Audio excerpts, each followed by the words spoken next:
Yo guys, I see you are already doing it, but you guys can grab a seat. Hey, I'm Josh. If I haven't had a chance to meet you yet, I am excited that you guys are here. I get to work as the high school director, but oversee parts of middle school, and it has been such a joy being able to watch you guys come in week out and week in. And like, some of you guys brought blankets tonight. I love that you guys are trying to do your best to stay warm. It has been getting colder, so just a reminder, please keep doing that. But I want to start off this message. I want to talk about a little phenomenon that happens in elementary school. Something that I quite don't fully understand yet, but it happens between guys and girls. Yes, I'm going there. Like I said, I don't really get it, but at some point, I'll talk from the guy's perspective. We as dudes, we go from thinking that girls are like the grossest, most annoying, like COVID patient zero, like stay the heck away from me type people, creatures ever. And we go from that extreme to all of a sudden, madly, fanatically in love with girls. I don't know when it happens. I seriously don't. But I want to tell you, and I'm going to be bold for a second, I want to tell you the first time that happened for me. My first elementary romance. What it was there was this girl I was pretty interested in. Again, I was like, she's annoying. Then all of a sudden, like, one of my guys is like, is she? I'm like, oh, no. And so I was like, being me, I was like, I'm going to get her a gift. It's coming up to Easter. And so I got her this cardboard, like, it was like an egg carton. And I got the plastic eggs, and I was like, I think she likes Jelly Bellies. I saw her eat Jelly Bellies once, so I'm gonna get her Jelly Bellies. And so I filled all the eggs with Jelly Bellies, and then I was like, I'm gonna give it to her, like, the day before Easter. And so my mom's like telling me, like, oh, I'm so happy, you like girls, like, yay. And we're driving, to school, right? And I opened up the egg carton, and I was like, oh, this is gonna be so fun. But as we're driving to school, it's a long drive, and I started getting hungry, and so I opened up one of the eggs. I was like, okay, and I ate one.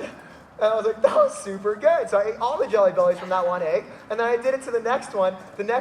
Before I knew it, there was 3 eggs left in the gift that I had provided for her. But me being a gentleman, I was like, I still gotta get it to her. And so I gave it to her. She was like, oh my gosh, thank you so much, Josh. Like, this is gonna be legit. This is elementary romance, you know, and like we're talking on the like monkey bars, and it's like getting real serious. And that goes on for about a week. We're trying to establish relational boundaries and things like that. Like, do we hold hands? Do we stare at each other? Like, what's the yes or no? And then like the week goes on, and like all of a sudden she kind of stops talking to me, and I was like, yo, what's going on? And so I go talk to her. At this point, we're on the swings, and we're like swinging together. And I'm like, yo, like, you stopped talking to me. What's going on? It's been a week. And she looks at me, and she says those 5 words that every guy dreads. She looked at me, and she says, I think we should be friends. And I was like, yeah. But it worked out, because now, you know, I found another woman later on in life, and now we're married. So, like, it worked out really good it didn't work out in the 5th grade. But here's the thing. We, as a society, call that something. What's the name for when someone says, I think we should just be friends? There's like a name there. The friend zone. That is correct. The friend zone, let's establish some definition. The friend zone is when one person is way the heck more interested at the other person.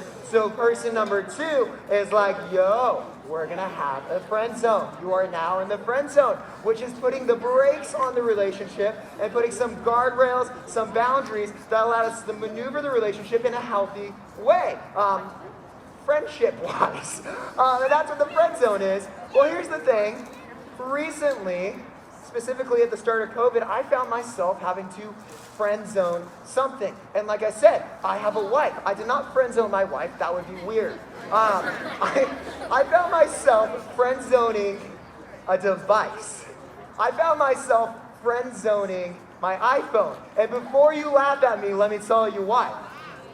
I found out 2 weeks deep into COVID, when you know the little notification, they're like, screen time, like your screen time's been up, that notification popped up.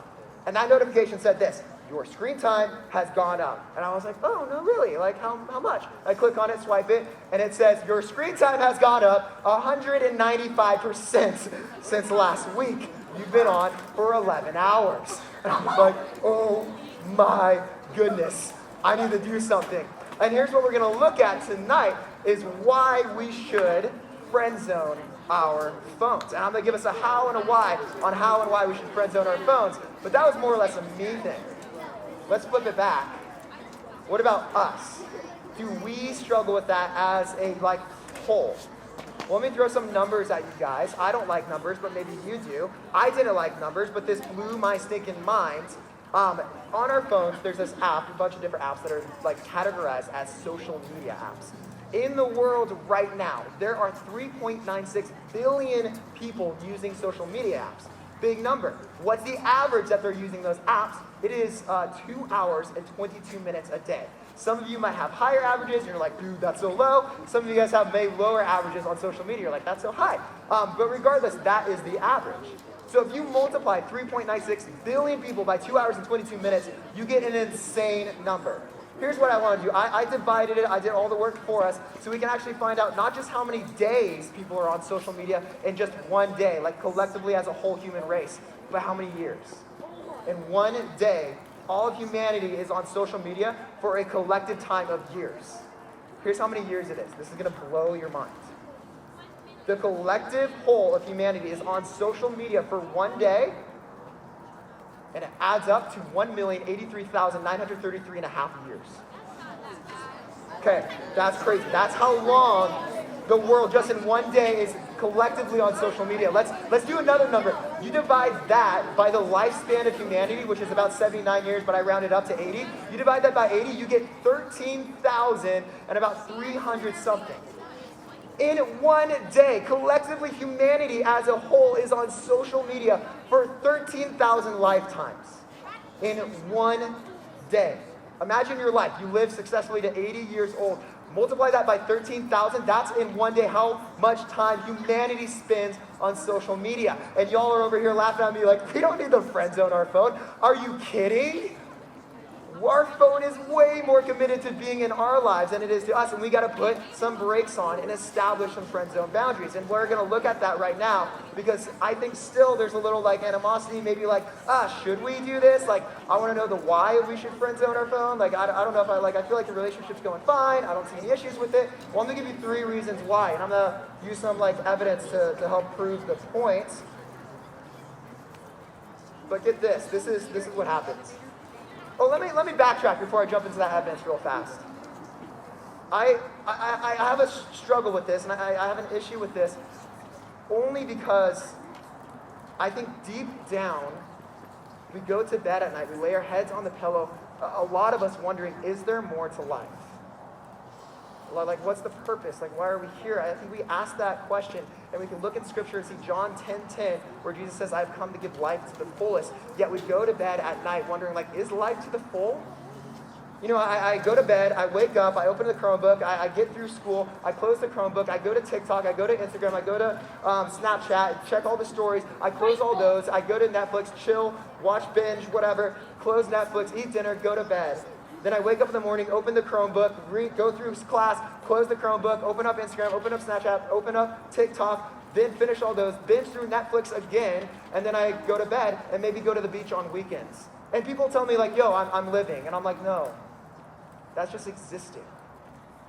You see, I think God has created us for more and something greater. And when we're stuck in a cycle of being so glued to our phones, we lose what God has created for us.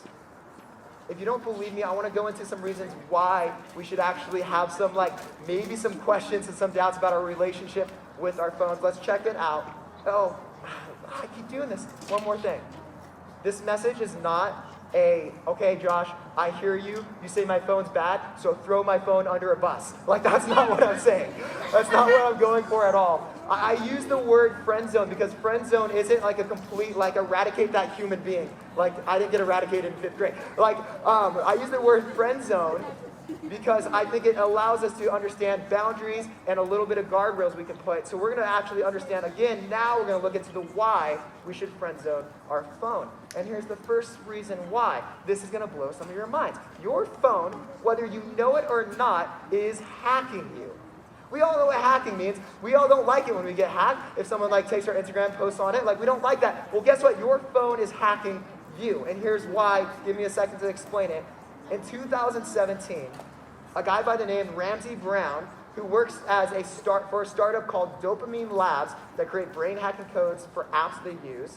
Dopamine is the like chemical in your brain that gives you pleasure and like the response of like feeling satisfied. He studies that and sees how he can connect that to applications. So he gets, apps. And so he gets interviewed by 60 Minutes. This is what he says. This is insane. Let me break it down. Basically, he says the goal of my company is to keep people glued to their apps. And this is how we do it. We find out exactly how we can make people feel more awesome. That doesn't sound so bad. In fact, that sounds pretty cool. But this is how they find out how to make you feel more awesome. What there is an algorithm in any social media app. Instagram's the one he's specifically talking about here. He wants to keep you glued to your phone. So what does he do to create in this app? Well, what he does is him and his team actually are experimenting on you. Not just like us, plural, but you specifically. They're saying, okay, test subject A136. They are on Instagram for about 30 minutes a day, but right around 30 minutes when they see this post or this time period comes by, they close the app. I want to keep them glued to that, so this is what we're going to do. We're going to hold back likes, meaning they're not going to give you the notifications for likes until 29 minutes and 59 seconds. When they know you're going to turn off the app, all of a sudden, ding, ding, ding, you get notifications. To keep you on the phone on your Instagram for another 5 to 10 minutes. Whatever they can do to keep you engaged. Why? Because you are the product. And this is what he says. It's crazy because the 60 Minutes guy, he responds like, oh my gosh, so everyone's guinea pigs then, right? And then Brown says this. He's like, no, it's not everyone, it's you. You specifically are the guinea pig. You specifically are the one getting tested on and hacked. That's literally what he says in the interview. So again, people can be like, okay, what's some reasons we would friend zone someone? Okay, well, I would friend zone someone if they're hacking you. Like, that's reason number one. Our social media, our phone is actually hacking us, taking measurements and experiments of our dopamine levels of how we respond in pleasure and using that to keep us glued. Here's number two. We're going to get deeper and deeper and deeper. Number two, there's no better way to say this. Your phone makes you anxious. Your social media makes you anxious. Whether you believe that or not, check out this report from Larry Rosen, a psychologist at California State University. She talks about how phones, and specifically social media apps, are designed to make us anxious. They're designed to trigger our flight or fight mode. Flight or fight is like when someone yells at you or like gets on your nerves, you either have the chance to like fight back or you want to like get away. That's what they're trying to trigger in you. And this is how they do it. Basically by like using things like stories or like Instagram stories, Snapchat stories, whatever, to make you feel like you're missing out. So here's what happens. You can have your phone out, and then this is not my phone, this is a giant iPad. I don't like attach this to my hip, that'd be weird. So they have that system. Okay, so like I set my phone down. Am I missing out on something? I begin to be wondering, am I missing out? I have FOMO, I'm anxious. So I pick up my phone, go to Instagram, find out I'm not missing out to something, but then I see someone's actually doing something, so now I'm anxious that I'm missing out, so I set the phone down. But then I set the phone down, and I start feeling anxious, and I don't want to feel anxious, so what do? I pick up the phone again! And I'm like, I need to know whether or not I'm missing out. And it creates this cycle of anxiety. So reason number two, if you're dating someone, or you're like about to date someone, and they make you anxious, what do? You friend zone them. Let's go to number three. This is I laugh at this one sometimes, but it's actually serious. Social media, your phone, the time that we spend on social media is linked to depression. And before I get into that, like as a serious note, I do want to back that with a pretty serious claim. Harvard Business Review did a serious study on this where they got a giant group of people, and they tried to connect the amount of times you're clicking on something or you're actually on a Facebook feed or Instagram feed. This is what they said based off that research. They said, we found consistently that both liking others' content and clicking links significantly predicts subsequent reduction in self-reported physical health, mental health, and life satisfaction. In other words, by being in a feed and continually getting connected, it ends up making us not only miss out and feel anxious, but actually leads to depression. So let's sum it up. Three quick things. What are the three reasons why we should friend zone social media? The first one is that your apps and like social apps actually hack your life. The second one is they make us anxious. And thirdly, they make us depressed. Okay, backtrack. Imagine Annie and I, my wife, have a theoretical daughter someday in the future, right? Let's say my theoretical daughter, she runs up to us at the house and says, Mom, Dad, great news, I got a boyfriend. And I'm going to be like, no, you don't. You're not 40 years old yet. You do not have a boyfriend. And obviously, I don't think I'd be like that. But then she'd be like, no, I really do. And what am I going to respond? What am I going to say? I'm going to say, I need to meet him. And she's going to be like, oh my gosh, that's great. I'm so excited for you to meet him. Let me tell you about him. And she goes off the list. She starts naming his qualities. She's like, first off, my boyfriend has learned how to hack my brain and make me have pleasure when I don't necessarily feel like it, and has totally manipulated me to feel better about myself and hacked me.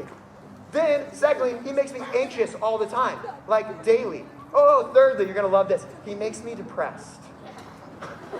Dude, I am not going to invite my theoretical daughter's boyfriend to Thanksgiving dinner. He's sus and we're voting him out. That is a huge no. And in that, I think it's funny because if any of us had a relationship like that, we would probably be like, whoa, heck no, friend zone, boundaries, not doing that relationship. And we can all be like, that's funny, that's silly. Yet why, as soon as it comes to our relationship with our phone, we immediately put it back in our front right pocket, waiting till the next notification to keep us hooked. And we stay in that unhealthy relationship. I want to say this as a 23-year-old that's still trying to figure out life. I think the main reason for this, I think the main reason we go back to this unhealthy relationship is because deep down, we desperately want to be known. Deep down, we desperately want to feel loved. Deep down, we desperately feel disconnected, so we want to do whatever we possibly can to feel connected. So we perform, we post, we do whatever we can to make sure people like us, comment on us, get views, whatever that is. And by doing so, what we're doing is something that psychologists call the imposter syndrome, or the imposter complex. The imposter complex is this. Let me sum it up for you. It's basically the fear of being found out. The fear of us actually being noticed for who we are and people not accepting us in that. It's the very fear that keeps us from posting every single day. It's the very fear that pushes us to perform again and again. I want to look into a story from John chapter 7, verse 5, where Jesus is actually being put on a spotlight to perform.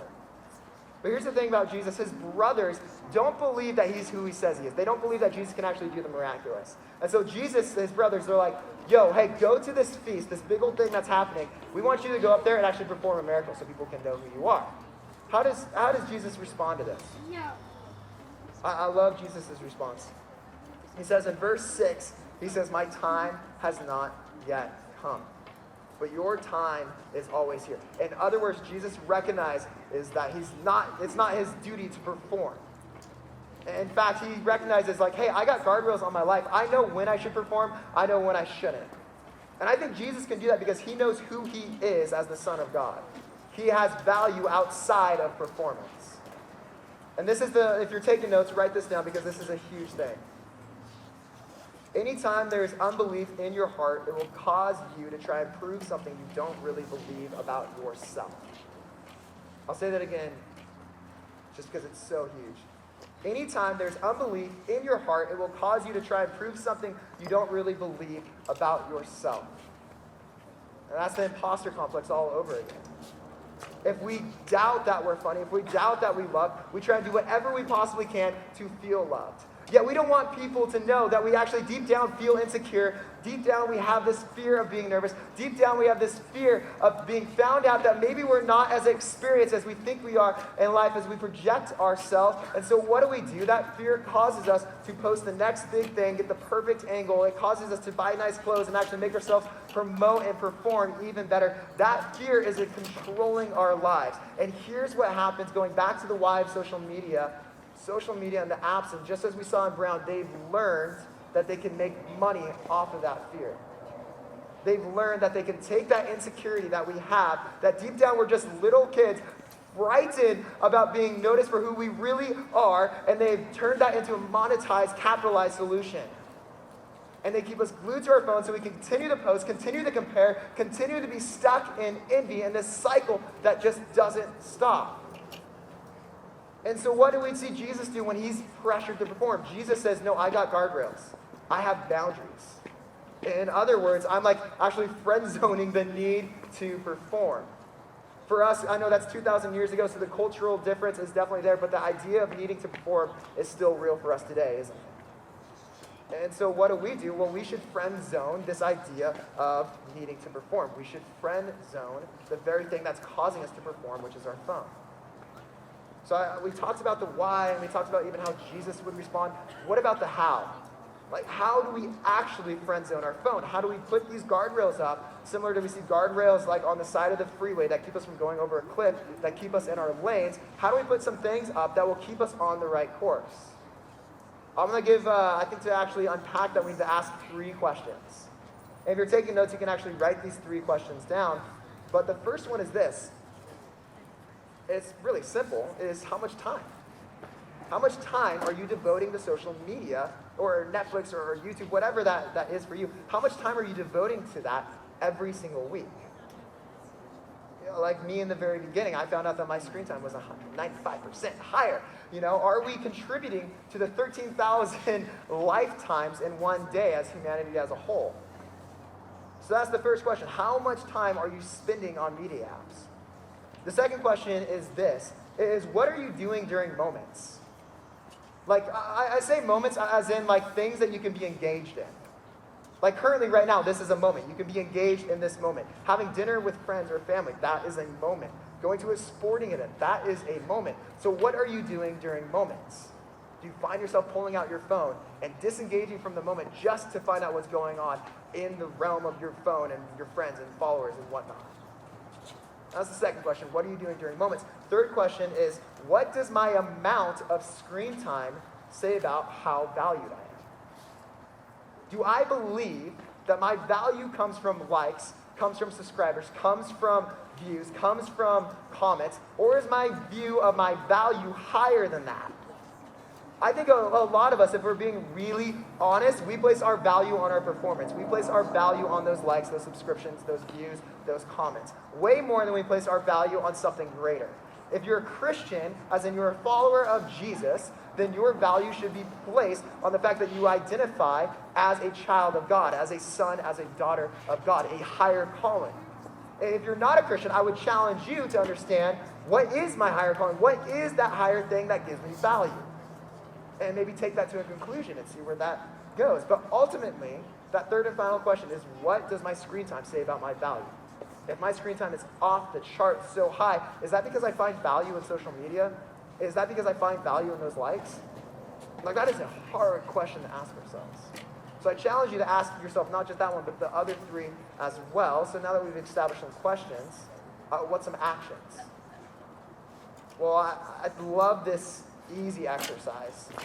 And this is one just to kind of help us consciously be aware of how much we're actually using our phone and for what, rather than being controlled by it. But this exercise is this. It's called the 3 W's. It's super simple. You can do it whenever you want. You can even do it tonight. But essentially what it is anytime you go to reach for your phone, there's 3 W's you got to ask yourself. Is what am I grabbing my phone for? Is this I need directions to Walmart? I don't know why you would go to Walmart. I need directions. I need to check the weather. Is this I need to be on TikTok right now. I need to be on Snapchat, whatever. Find out the what. As soon as you grab your phone, ask yourself, what am I doing on my phone? The second question is, why now? And this is more of a serious one. Why now? Is this a situational thing? Like I need assistance? Is this maybe a emotional thing? Like I feel low right now. I feel kind of down. I feel like I just got either hurt by someone or I'm just kind of upset with someone. And so I'm pulling out my phone to escape. Ask yourself not just the what, but why am I being on my phone? And the third and final question, or the thing you can ask yourself as you reach for your phone, is what else? What else is out there that I could do instead of grabbing my phone? Like we talked about the moments. Can I be engaged in this moment?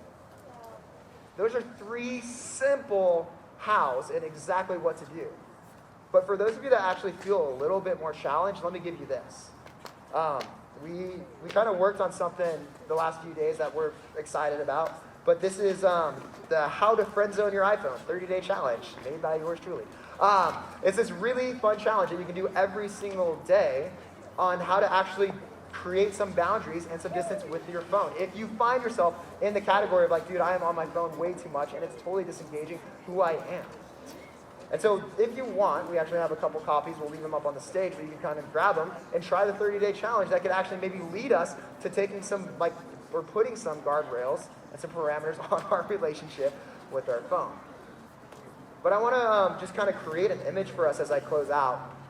Is the last time we've gone to a dinner or last time I've gone to a coffee shop, I feel like every single time I watch couples. Like, I don't know, I'm really specifically thinking of couples right now. I watch young couples that are developing a relationship, or maybe even they're married or they've been married for X amount of years. And I watch them be so totally disconnected with each other because all they're doing is scrolling through Instagram. They literally take a picture of their food and they start scrolling through like everyone else's foods. I'm like, dude, you guys are in a moment. And I want to just imagine for a second, like I'm sure you guys have seen that too. And I'm sure you guys maybe even seen that in your friend group. I want to imagine what it could look like collectively as a whole if we're like, man, enough with that. Like, I want to be engaged. I want to be living. I want to find out this John 10:10 thing of life to the fullest. And this whole phone thing is taking me away from that. Man, what if us as a group actually did that? What if us as a group made a commitment to be like, okay, I want to disconnect from my phone, so I'm going to try this 30-day challenge. I don't know. Maybe it's legit. Maybe it's not. I don't know. Like, maybe I can find a little bit fulfillment in my life. Personally, as someone that's done that challenge or something similar to it, I can say you can.